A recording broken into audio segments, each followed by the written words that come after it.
पाकिस्तान में महंगाई और ईरान जिनके बायस आलमी इक्तसादी दबाव के बावजूद गाड़ियों की फरोख्त में ज़बरदस्त इजाफा हुआ है। पाकिस्तान ऑटोमोबाइल मैन्युफैक्चरर्स एसोसिएशन के मुताबिक फरवरी 2026 में गाड़ियों की फरोख्त में 41.7% इजाफा रिकॉर्ड किया गया और गाड़ियों की फरोख्त 17,121 यूनिट्स तक पहुंच गई। गुज़िश्ता साल इसी अरसे के दौरान सिर्फ 12,084 गाड़ियां फरोख्त हुई थीं।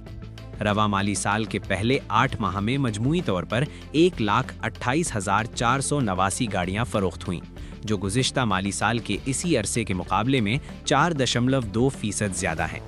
फरवरी में मोटरसाइकिलों और 3 पहियों वाली गाड़ियों की पैदावार 1,57,543 यूनिट्स और फरोख्त 1,59,512 यूनिट्स रिकॉर्ड की गई।